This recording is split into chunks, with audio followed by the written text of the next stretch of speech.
Sein. Fang Yuan membuka matanya dan menghela nafas dalam-dalam. Kemudian ia mencubit pipi Xiao Yue. Apakah ia sedang bermimpi atau berhalusinasi? Ih sakit. GG. Teriak Xiao Yue terbangun dari tidurnya dan Fang Yuan kebingungan. Kenapa istrinya itu bisa tidur dengan lelap? Padahal ia beberapa kali berteriak kesakitan di sebelahnya. Mungkin kan gara-gara selendang Dewi Bulan itu. Gumam Fang Yuan. Lupakan. Ternyata aku tidak bermimpi, hahaha. Jenius bela diri telah lahir untuk mengguncang dunia. Fang Yuan tertawa sombong. Sehingga Xiao Yue kebingungan menatapnya. Tunggu. Xiao Yue akhirnya menyadari ada yang berbeda dengan suaminya. Yuan GG telah menerobos ke ranah Sein. Dia tercengang menatap Fang Yuan. Fang Yuan mengedipkan mata dengan senyum lebar dan turun dari tempat tidur, hendak mengganti pakaiannya yang hangus oleh siluet Phoenix Nirwana. Namun, ia lupa, kalau energi spiritualnya telah habis digunakan dalam terobosan kultivasi tadi. Sehingga ia langsung tersungkur mencium lantai. Ah, sakit. Teriak Fang Yuan berusaha untuk berdiri. Tetapi ia tidak sanggup mengangkat tubuhnya lagi. Sehingga Xiao Yue tertawa terkekeh-kekeh melihatnya. Apakah GG benar-benar ranah Sein atau hanya ranah Sein imitasi saja? Ejek Xiao Yue sembari membalut tubuh Fang Yuan dengan selendang Dewi Bulan. Biarkan Yue saja yang mengurus GG malam ini. Dia tersenyum jahil menatap Fang Yuan. Kalau bisa sampai pagi, hehehe. Fang Yuan langsung bersemangat dan Xiao Yue pun menganggukkan kepala. Karena ia sudah tahu apa yang harus ia lakukan. Jangan kecewakan URGG. Bersiaplah. Xiao Yue membuat Fang Yuan terengah-engah dan cuaca dingin benua utara justru membuat tubuh mereka dipenuhi keringat. Sat-set matahari pagi pun menembus sela-sela ventilasi kamar tamu kediaman Patriark Fang Zhao. Pelayan wanita mengetuk pintu kamar. Karena Patriark Fang Zhao sedang menyambut kedatangan tamu dari klan Gao di gerbang masuk kota Beiji dan ia berpesan agar Fang Yuan dan Xiao Yue untuk segera pergi. Karena kedatangan klan Gao pasti ada hubungannya dengan siluet Phoenix Nirwana tadi malam. Pelayan itu kebingungan. Karena sudah beberapa kali ia mengetuk pintu. Namun, tak ada sahutan dari dalam. Sehingga ia memberanikan diri menggunakan energi spiritual untuk memeriksa apakah Fang Yuan dan Xiao Yue baik-baik saja. Dia terkejut. Mereka tidak ada di kamar. Patriark Fang Zhao dan para penatua menangkupkan tinju untuk menunjukkan rasa hormat pada Patriark klan Gao serta 5 penatua, 10 kultivator ranah Sein dan 20 ranah Tianzun. Kalau tahu Patriark Gao akan mengunjungi kota Beiji, maka kami akan mengadakan perayaan besar untuk menyambut kedatangan kalian. Sapa Patriark Fang Zhao dengan senyum cerah. Patriark klan Gao mengedarkan energi spiritualnya dan merasa kota Beiji baik-baik saja, serta tidak ada bekas pertarungan. Dia sedikit bingung. Padahal ia yakin siluet Phoenix Nirwana itu mendarat di kota Beiji ini. Apakah Anda mendapatkan sebuah keberuntungan tadi malam? Patriark klan Gao bertanya pada Patriark Fang Zhao. Ia curiga siluman Phoenix Nirwana bekerja sama dengan klan Fang. Patriark Fang Zhao berpura-pura kebingungan dan menengadah menatap langit. Apakah kedatangan Patriark Gao berkaitan dengan siluet Phoenix Nirwana? Selidiknya. Apakah itu perlu kujawab Patriark Fang? Sahut Patriark klan Gao mengerutkan keningnya. Merasa Patriark Fang Zhao sedang menutup-nutupi kejadian tadi malam. Patriark Fang Zhao tersenyum masam dan ia mengingat Fang Yuan mengatakan kalau mereka datang dari kota Suecheng bersama nona muda Gao Sue.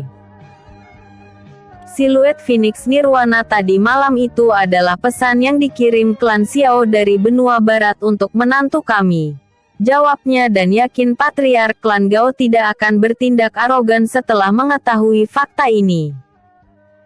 Gao Sue melangkah ke sebelah Patriark klan Gao dan berkata, "Jadi benar, kalau klan Fang diam-diam telah menjalin hubungan dengan klan Xiao."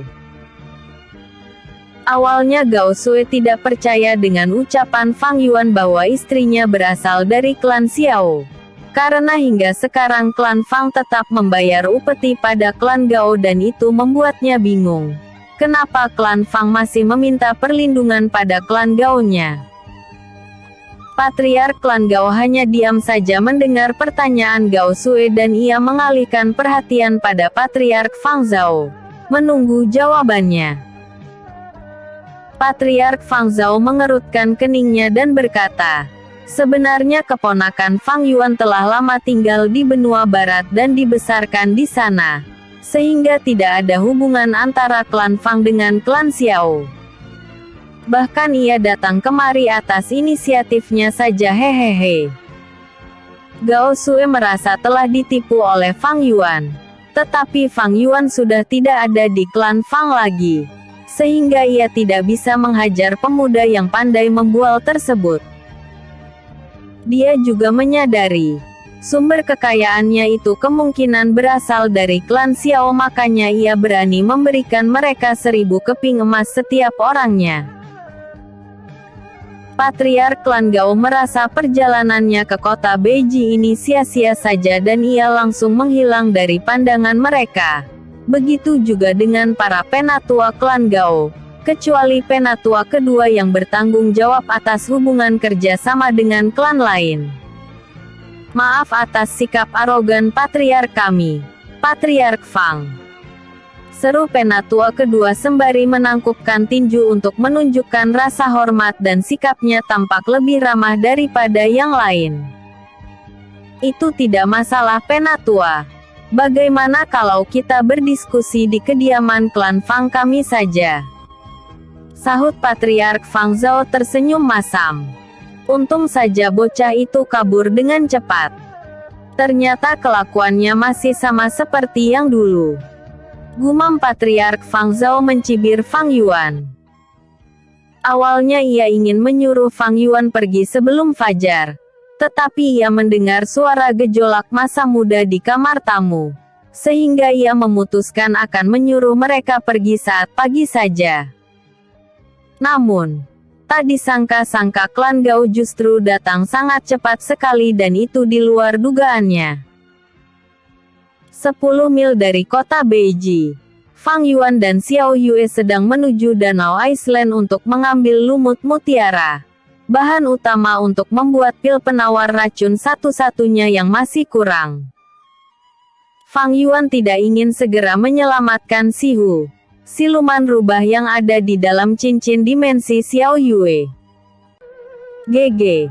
Benda aneh di cincin dimensiku bergetar terus sejak kita memasuki benua utara, kata Xiao Yue keheranan dan tidak mengerti kenapa bisa begitu. Fang Yuan terkejut mendengarnya dan berkata, "Coba keluarkan benda itu.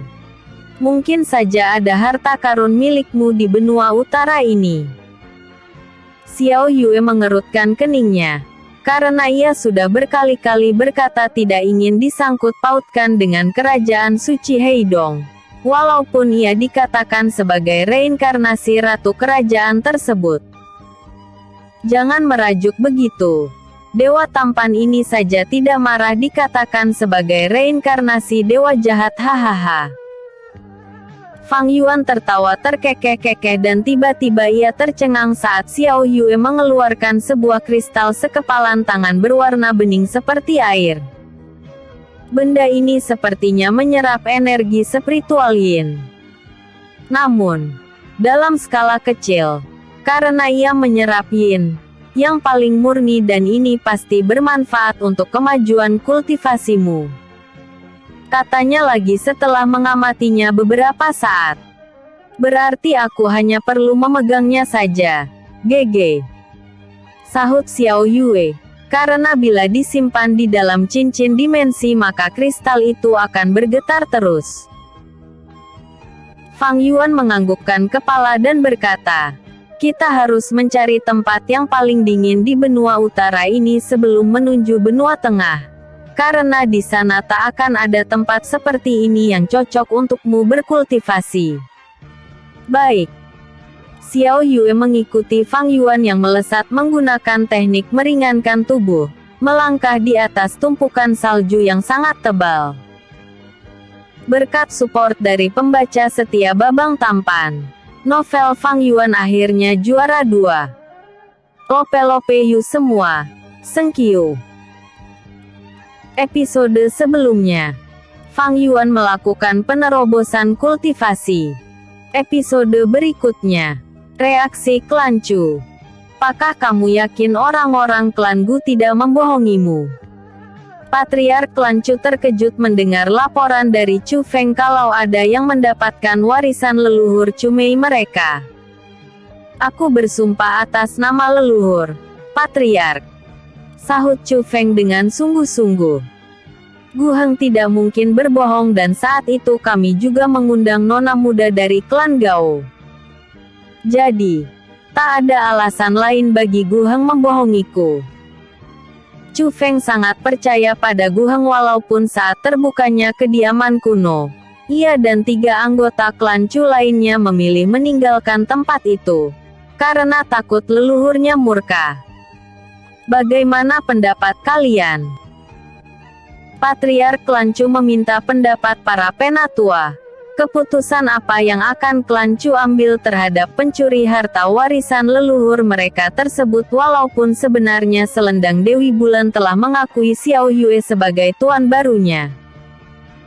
Namun, kebenaran ini sengaja disembunyikan oleh Chu Feng. Karena ia tak terima ada yang mendapatkan senjata roh kelas surga tersebut.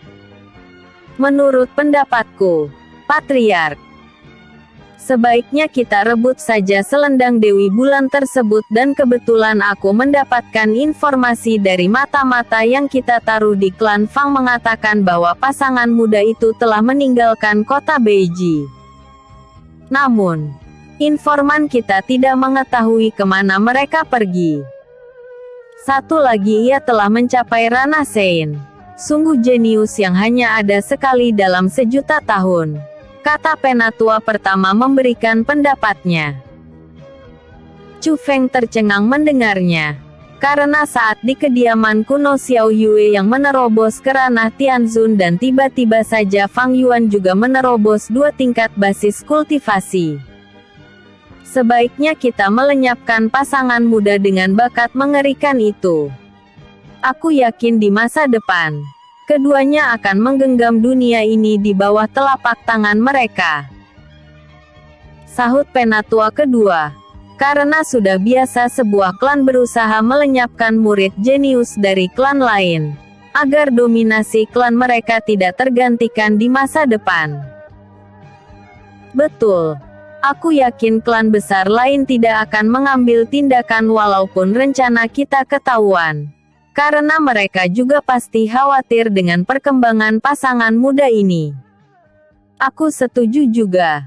Namun, kira-kira kemana mereka akan pergi? Benar juga. Gerakan keduanya sangat mencurigakan. Karena mereka langsung kabur saat Patriark Gao mengunjungi kota Beiji.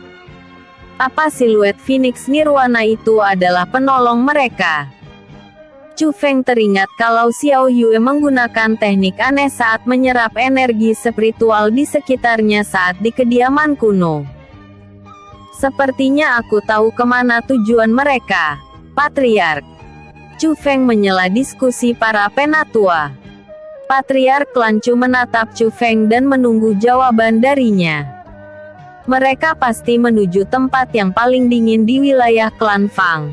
Karena wanita itu memiliki roh bela diri bertipe S. Tujuan mereka datang kemari adalah untuk berkultivasi. Mungkin wanita itu benar-benar berasal dari benua barat dan di sana tidak ada tempat bersalju seperti benua utara. Chu memberikan penjelasan. Melihat Patriark klan Chu tampak tertarik dengan selendang Dewi Bulan dan pasangan muda itu, Penatua pertama berkata, "Bagaimana kalau kita kirim Cuma yang mengatasi mereka?" Cuma. Patriark klan Chu terkejut mendengarnya. Ya, saat ini dia mengerjakan misi membunuh Patriark Sekte Serigala Perak dan itu tidak jauh dari wilayah klan Fang. Sahut Penatua pertama. Kita tidak boleh meremehkan mereka, karena bisa saja ada ahli bela diri kuat yang diam-diam melindungi mereka. Mungkin saja siluet Phoenix Nirwana tadi malam adalah serangan yang menargetkan Assassins yang mengincar mereka. Dia berspekulasi. Patriark klan Chu menghela nafas panjang dan memejamkan matanya, sehingga ruangan pertemuan tersebut menjadi sunyi. Tak ada yang berani bersuara lagi agar Patriark mereka bisa membuat keputusan yang paling tepat. Dia kemudian berdiri dan berjalan dengan kedua tangan di belakang. Ikuti rencana Penatua pertama. Jangan sampai ada kesalahan. Mereka harus mati dan selendang Dewi Bulan kembali pada klan Chu. Semua Penatua menangkupkan tinju untuk menunjukkan rasa hormat dan Penatua pertama langsung mengirim pesan pada Cuma, yang merupakan Assassins klan Chu, dengan basis kultivasi ranah Chaos Ancient God. Chu Feng mengikuti Penatua pertama saat meninggalkan kediaman Patriark klan Chu. Apakah Tuan Cuma dapat mengatasi mereka? Dia teringat dengan siluet Phoenix Nirwana tadi malam dan spekulasi Penatua. Kalau ada ahli bela diri hebat yang mengikuti mereka, maka bila mengutus Cuma saja itu mungkin tidak akan cukup. Penatua pertama mengelus jenggot putihnya dan tersenyum menatap Chu Feng. Apakah Tuan Muda Feng mau menemaniku menemui Cuma? Tentu saja aku mau. Penatua. Aku ingin melihat dengan mataku sendiri. Apakah benar laki-laki itu telah mencapai ranah Sein? Sahut Chu Feng dengan senyum cerah. Penatua pertama bersiul pelan dan tiba-tiba siluman elang putih yang setara ranah Tianzun mendarat di halaman kediaman Patriark klan Chu. Ayo Tuan Muda. Dia langsung melompat ke punggung siluman elang putih tersebut. Wah, Penatua langsung menggunakan tunggangan favoritnya ini. Gumam Chu Feng yang awalnya mengira mereka akan menggunakan tunggangan siluman milik klan, yang cuma setara ranah alam roh. Di kediaman Patriark Sekte Serigala Putih, ribuan murid-murid sekte dan para penatua tergeletak tak bernyawa. Sedangkan Patriark Sekte Serigala Putih berdiri dengan menopang tubuhnya pada tombak roh kelas bumi miliknya. Kenapa Anda menghancurkan Sekte Serigala Putihku? Pria sepuh dengan basis kultivasi ranah Chaos Ancient God bertanya dengan nafas terengah-engah pada pria yang mengenakan topeng rubah. Namun, faktor usianya yang makin tua dan pernah menderita luka dalam di masa lalu, membuatnya dengan mudah dikalahkan oleh Assassins tersebut. Assassins tersebut tidak menjawab pertanyaan Patriark Sekte Serigala Putih. Dia justru mengambil kertas yang dililitkan pada paruh siluman merpati yang hinggap di pundaknya. Dia mengerutkan keningnya dan melepas niat pedang ke arah Patriark Sekte Serigala Putih tanpa melihat bagaimana lawannya mati. Kenapa mereka malah menyuruhku menangkap seorang bocah? Apakah mereka mengira aku tidak cocok lagi menjalankan misi kelas tinggi? Gerutunya merobek-robek kertas tersebut. Namun, ia tetap berjalan ke arah wilayah klan Fang, menghilang dibawa oleh butiran salju. Akhirnya kita sampai juga di Danau Iceland. Seru Fang Yuan tersenyum lebar menatap danau yang sejauh mata memandang hanya hamparan es saja. Kristalnya beresonansi terhadap sesuatu di dalam danau ini, Yuan GG. Teriak Xiao Yue tampak bersemangat sekali. Mungkinkah kita mendapatkan harta karun? Sahut Fang Yuan. Segera membentuk niat pedang Ki Api Phoenix.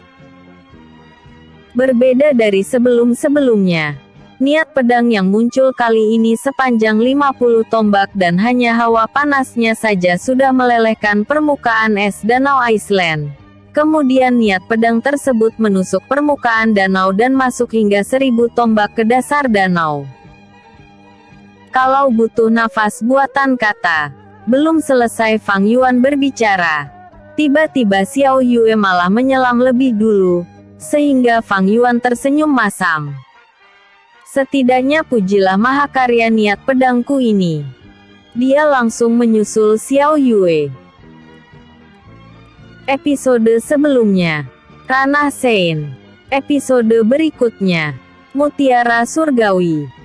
Tiara Surgawi. Kristal di tangan Xiao Yue terus bergetar saat ia menyelam sejauh 100 tombak. Namun, ia merasa kesulitan bernafas dan tiba-tiba saja Fang Yuan meraihnya. GG. Gumam Xiao Yue terkejut. Fang Yuan memberikan nafas buatan. Tenang saja. Aku ini keponakan Poseidon sehingga bisa bernafas di air hahaha. Fang Yuan mengirim pesan suara telepati. Xiao Yue tidak memperdulikan candaan suaminya dan ia justru penasaran. Kenapa kristal di tangannya makin bergetar saat mereka menyelam makin dalam. Fang Yuan mencapai gua kecil di kedalaman Danau Iceland dan langsung menuju ke sana. Aku akhirnya bisa bernafas lega. Xiao Yue menarik nafas dalam-dalam sembari memperhatikan gua kecil yang ditumbuhi lumut mutiara. Di mana siluman duyungnya? GG. Karena Fang Yuan mengatakan bertemu mereka saat menjelajahi Danau Iceland.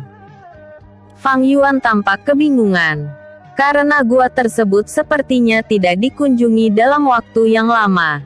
Dan lumut mutiara telah memenuhi dinding gua.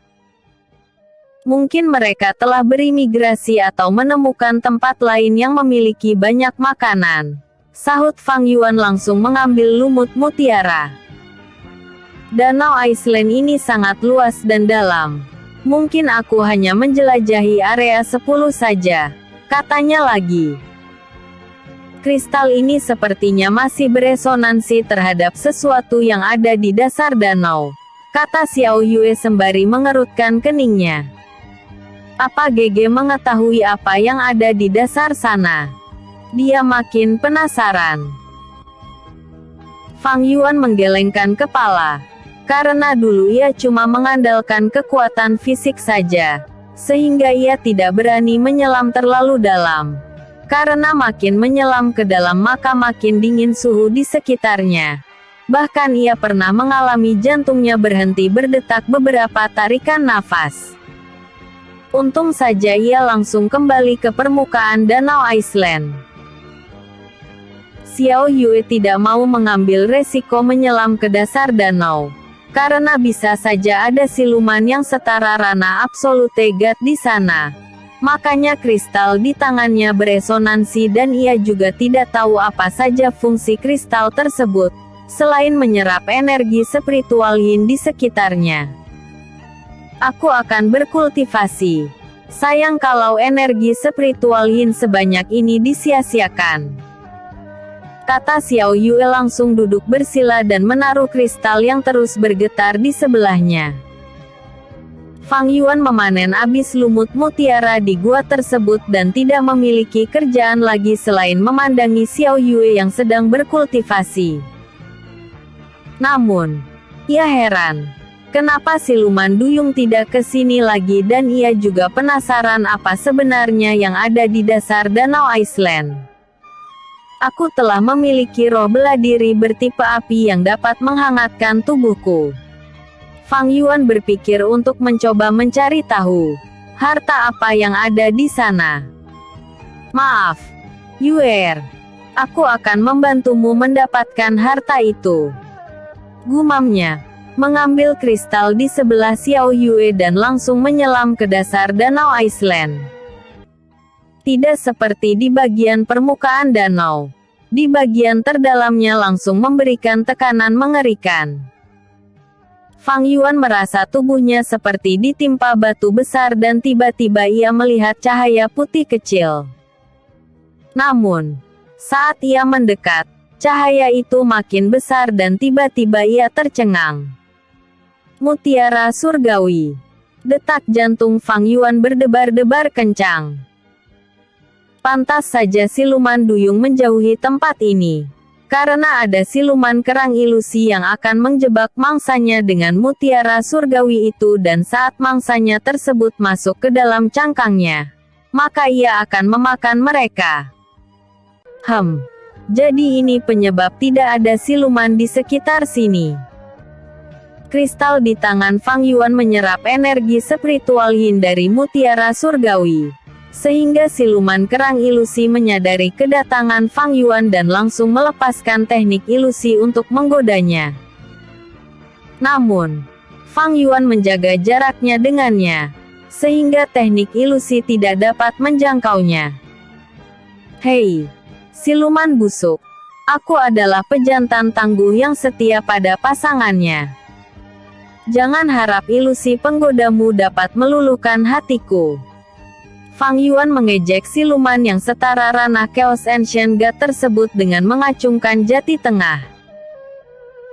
Siluman kerang ilusi tampak panik, karena kristal di tangan Fang Yuan menyerap energi spiritual yin dari mutiara surgawi dengan sangat cepat, bahkan hanya dalam beberapa tarikan nafas saja. Sepertiga energi spiritual yin telah terserap. Siluman kerang ilusi menutup cangkangnya dan sehingga tiba-tiba dasar danau Iceland menjadi gelap gulita. Padahal masih tinggal sedikit lagi, gerutu Fang Yuan. Namun, ia tidak berani mendekat, karena siluman itu setara ranah Chaos Ancient God dan ia tidak ahli bertarung di dalam air. Karena ia bukan siluman duyung yang lincah bergerak di dalam air. Terlalu serakah juga tidak baik. Nanti aku malah mengenakan jaket oranye digiring oleh KPK. Fang Yuan memutuskan kembali ke tempat Xiao Yue dan kristal di tangannya langsung berhenti bergetar, setelah cangkang siluman kerang ilusi tertutup rapat. Cuma sedang melesat di atas permukaan danau Iceland dan tiba-tiba ia berhenti. Sembari memperhatikan tempat kecil di tengah-tengah danau yang justru mencair. Ini aneh sekali. Apakah ada ahli bela diri yang sedang memancing siluman ikan? Cuma menduga-duga, karena area itu berbentuk sumur pedang. Airnya beriak. Cuma mengerutkan keningnya. Makin lama, riakan air danau Iceland makin besar dan berubah seperti hempasan gelombang laut yang menghantam tebing batu. Apakah ada siluman kuat di sana? Gumam cuma segera melepas niat pedang untuk memancing sesuatu yang ada di dalam danau, keluar menampakkan dirinya. Niat pedang. Fang Yuan terkejut saat ia akan mencapai gua dan niat pedang tersebut jauh lebih besar dan kuat dari niat pedangnya. Apakah ada yang menguntit kami saat meninggalkan kota Beiji? Gerutunya, sembari menghindari niat pedang tersebut. Tidak reaksi. Apakah ia meremehkan aku? Cuma mengerutkan keningnya, karena tak ada serangan balasan dari dalam danau Iceland. Namun, riakan air tersebut masih terjadi. Cuma menaruh tangannya ke dalam danau Iceland dan merasakan energi spiritual di dalam danau mengalami fluktuasi, sehingga ia makin penasaran siluman apa yang menyebabkan hal tersebut. Di dalam danau Iceland, Xiao Yue terhanyut dalam kultivasinya dan ia sangat senang sekali.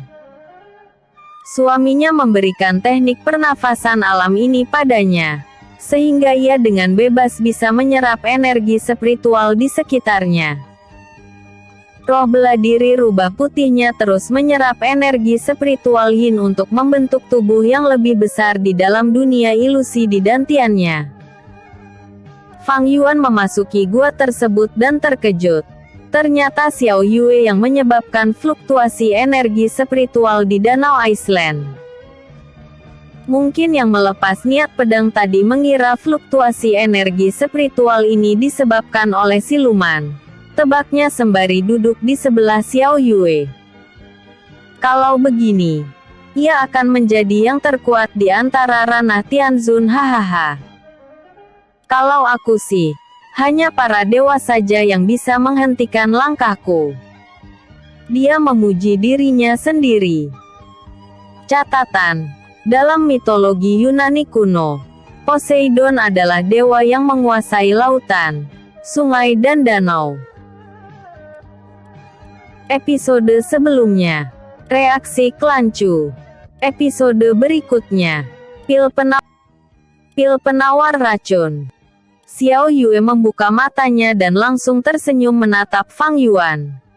Aku merasa dantianku dipenuhi oleh energi spiritual Yin.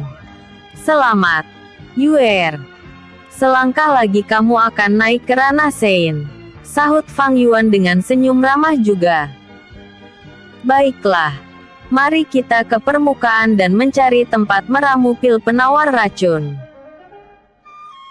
Fang Yuan juga tidak merasakan serangan niat pedang dari permukaan Danau Iceland dan sepertinya ahli bela diri itu hanya melakukan beberapa serangan saja untuk memancing siapa yang menyebabkan fluktuasi energi spiritual di dalam Danau Iceland. Namun, tak ada reaksi balasan, sehingga ia tidak menyerang lagi. Keduanya kembali ke permukaan Danau Iceland dan terkejut melihat permukaan Danau Iceland tersebut tampak berantakan, seperti bekas pertarungan.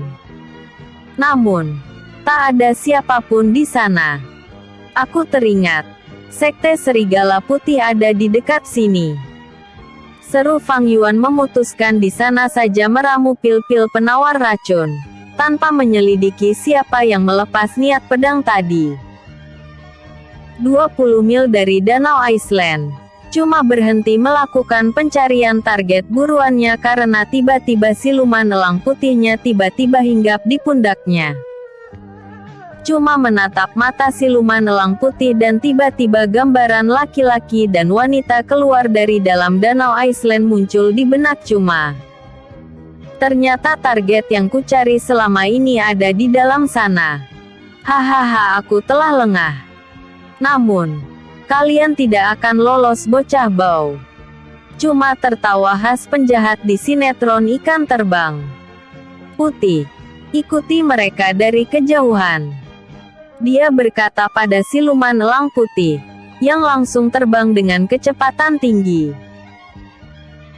Cuma juga langsung bergerak ke arah Danau Iceland, mengikuti petunjuk yang diberikan oleh siluman elang putih dan arah yang dituju oleh targetnya itu adalah Sekte Serigala Putih yang beberapa saat yang lalu ia musnahkan.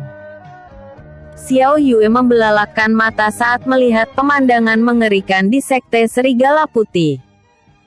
Semua penghuni sekte telah dibunuh dan tak satu pun yang selamat. Fang Yuan mengedarkan energi spiritualnya memeriksa apakah musuh yang menyerang Sekte Serigala Putih masih berada di kawasan sekte dan untuk pertama kalinya roh bela diri Phoenix miliknya mengudara. Xiao Yue tampak terkejut, karena roh bela diri Phoenix tampak sangat mendominasi. Tubuhnya dipenuhi kobaran api, sehingga menimbulkan hawa panas yang mencairkan salju di sekitar mereka. Roh bela diri Phoenix terbang mengitari Sekte Serigala Putih dan Xiao Yue tidak mau ketinggalan. Roh bela diri rubah putih dengan bulu sangat tebal dan berekor 9 muncul di sebelahnya. Kenapa roh bela dirimu tampak sangat cantik dan patuh? Ya. Fang Yuan mengelus punggung roh bela diri rubah putih milik Xiao Yue. Tidak seperti ayam jagoku yang memiliki sifat sombong dan angkuh.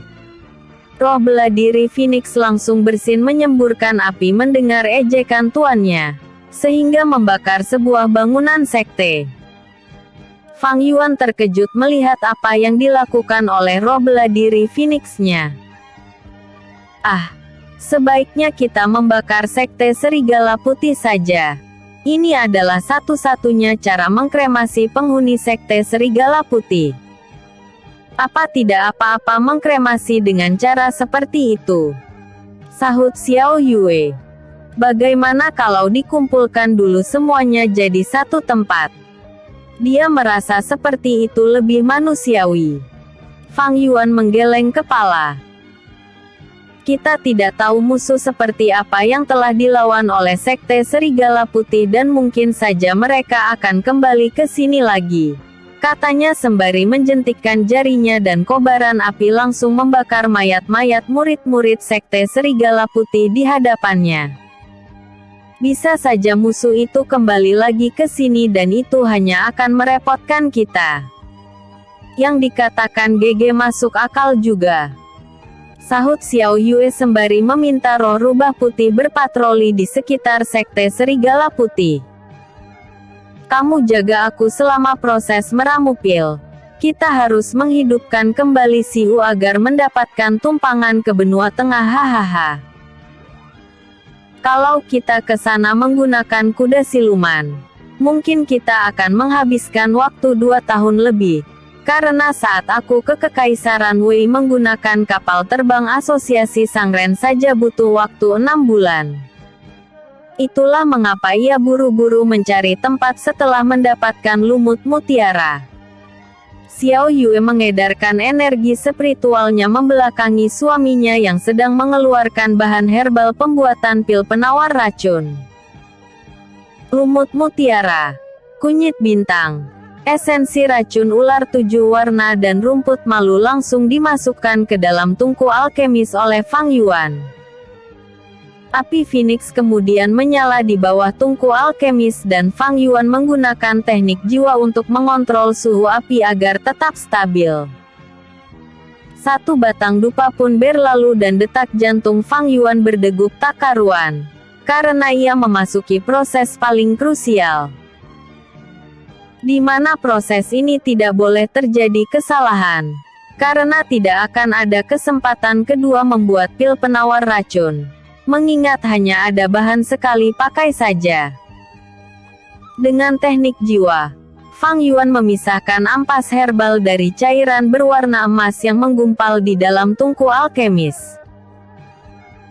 Xiao Yue menahan nafasnya saat melihat Fang Yuan mengerutkan kening. Ia ikut tegang melihat proses pembuatan pil tersebut, sehingga lupa kalau tugasnya adalah untuk menjaga suaminya. Bukan menonton pertunjukan meramu pil. Angkat! Seru Fang Yuan menggerakkan jarinya dan di atas tungku alkemis. Kemudian melayang segumpal cairan berwarna emas. Pembentukan. Katanya lagi. 5 butir pil berwarna emas langsung terbentuk. Sehingga Xiao Yue tersenyum lebar dan hendak mengambil pil tersebut. Jangan pegang. Seru Fang Yuan. Itu berbahaya. Karena pil ini masih mengandung racun. Metode yang kubuat adalah racun melahap racun. Jelasnya lagi. Xiao Yue kebingungan dan berkata, berarti pil ini tidak akan mendetoksifikasi racun dong. GG. Benar. Tetapi racun dari pil ini akan melemah dengan sendirinya dan kita hanya perlu memberikan pil penawar racun yang kita beli di pavilion misi Akademi Kekaisaran untuk menghilangkan racun yang ada di tubuh Nona Sihu. Sahut Fang Yuan dengan senyum cerah. Kakek legend itu sangat hebat. Karena lumut mutiara yang menjadi bahan terakhir itulah yang membuat racun dalam pil ini melemah dengan sendirinya setelah melahap racun lain. Fang Yuan menghela nafas panjang dan ingin berjumpa lagi dengannya. Namun, ia tidak tahu apakah kakek legend itu masih tinggal di hutan Baohu atau tidak. Mungkin saja Xiao Jian telah membunuhnya. Aku jadi merasa bersalah. Bila ia mati gara-gara kami. Gumam Fang Yuan menengadah menatap langit biru. Xiao Yue kemudian mengeluarkan Sihu atau siluman rubah yang telah melakukan awakening menjadi wanita cantik dari cincin dimensi miliknya. Dengan teknik jiwa, Fang Yuan menggerakkan satu pil penawar racun yang ia buat ke mulut Sihu. Sedangkan 4 sisa pil lainnya ia masukkan ke dalam kantung penyimpanan. Kemudian menyimpan kantung penyimpanan itu ke dalam cincin dimensinya. Fang Yuan mendekati Sihu dan memonyongkan mulutnya ke arah bibir merah Sihu. Namun, tiba-tiba jentikan jari telunjuk Xiao Yue membuat bibirnya menjadi bengkak seperti digigit tawon. Sakit! Teriak Fang Yuan. Yue, ini namanya kekerasan dalam rumah tangga.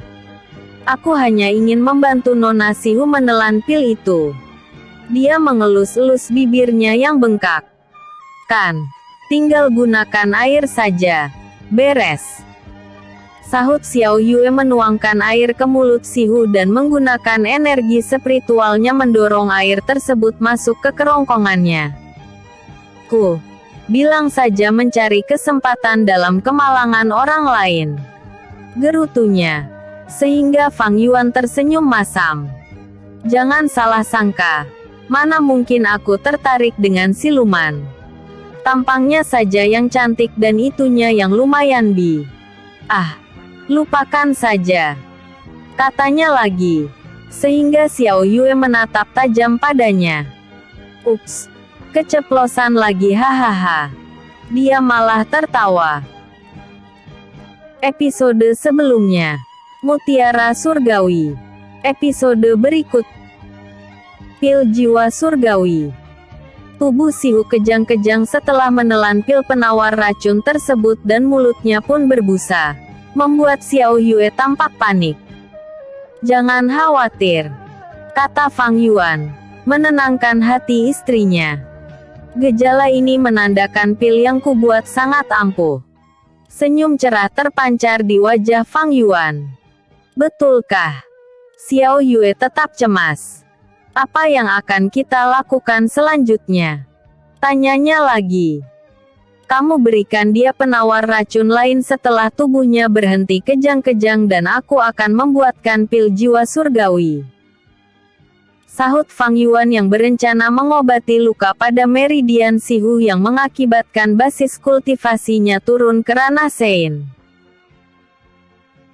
Untuk membuat pil jiwa surgawi ini dibutuhkan bahan herbal berkualitas tinggi dan bahan-bahan tersebut sangat langka.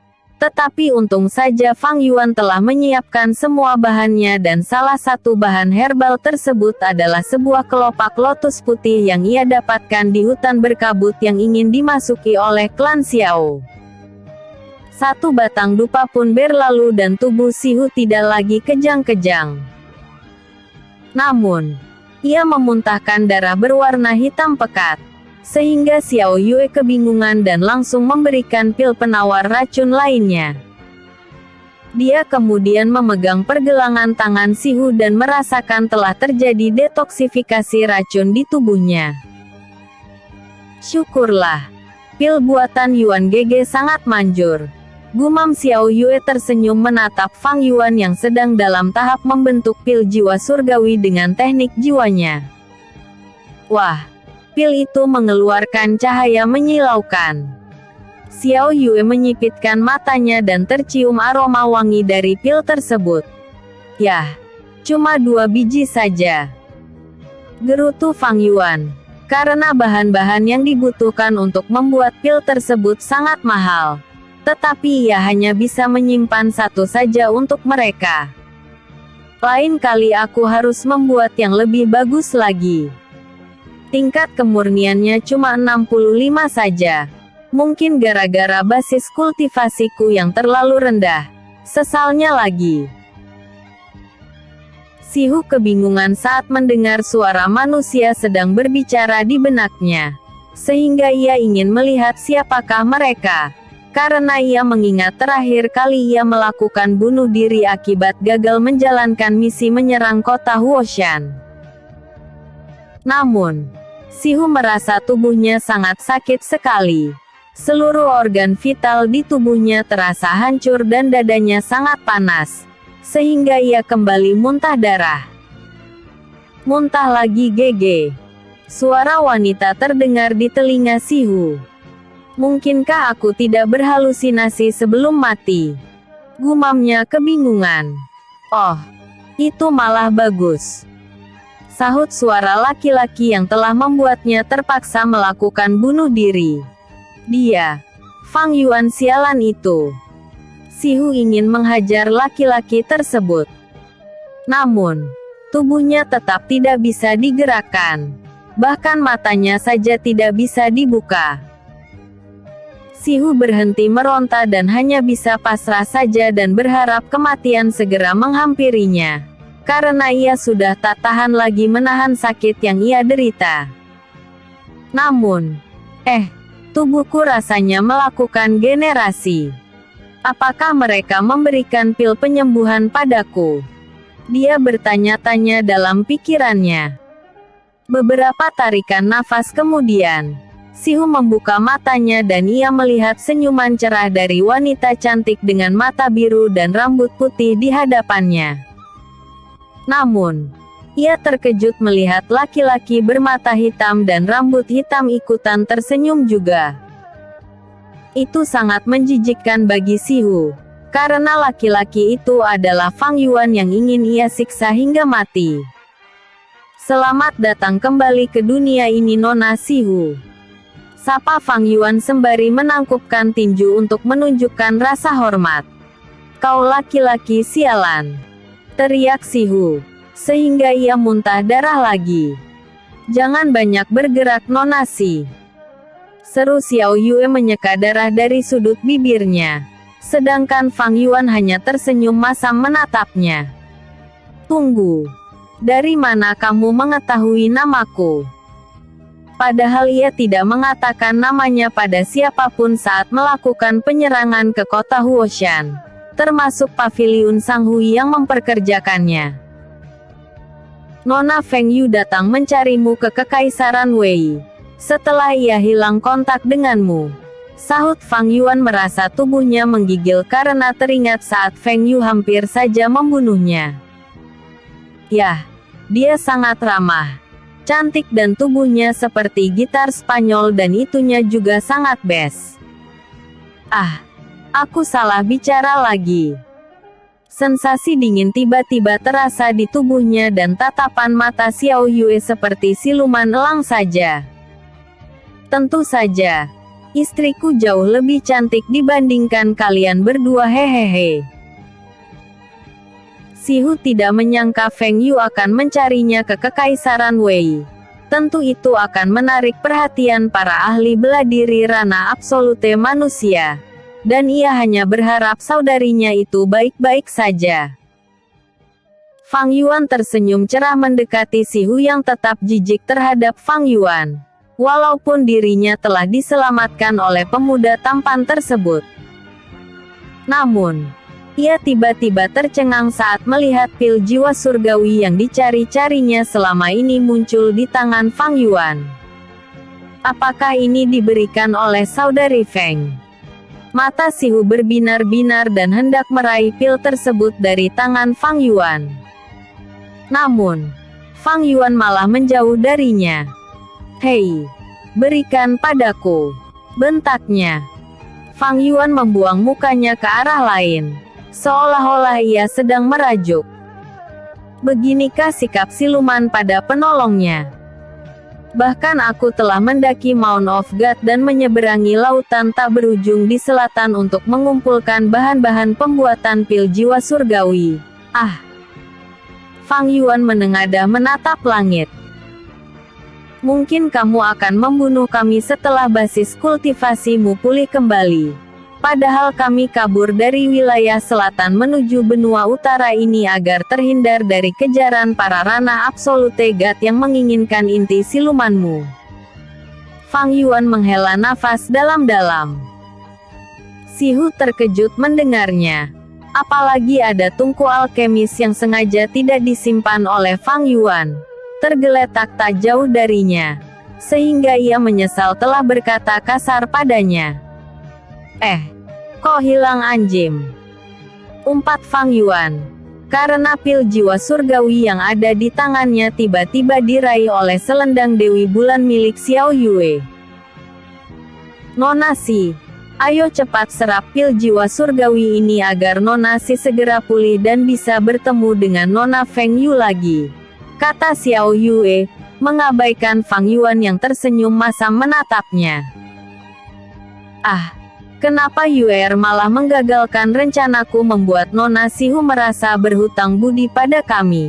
Gumam Fang Yuan sembari menghela nafas panjang. Padahal dengan rencana brilianku itu maka Nona Sihu akan menjaga kami dari kejaran klan Xiao dan aku akan berpura-pura mengatakan kalau mereka sedang mengincar dirinya. Nasi sudah basi. Lupakan saja. Fang Yuan segera menyimpan tungku alkemis miliknya dan Sihu segera duduk bersila. Terima kasih Nona Muda dan Tuan Fang. Aku akan selalu mengingat hutang budi ini, kata Sihu menangkupkan tinju untuk menunjukkan rasa hormat pada keduanya. Hahaha, betulkah? Fang Yuan sangat senang mendengarnya dan Sihu menganggukkan kepala. Nona Si, namun Xiao Yue tiba-tiba menggunakan teknik yin rembulan pada Fang Yuan, sehingga suaranya tersangkut di tenggorokan karena sebuah jarum dari kies menempel di lehernya. Hadeh, kenapa Yue sangat sensitif hari ini? Gerutunya cemberut menatap Xiao Yue yang acuh tak acuh saja. Sihu tersenyum melihat pertengkaran mereka dan segera menelan pil jiwa surgawi. Episode sebelumnya, pil penawar racun. Episode berikutnya, tamu tak diundang.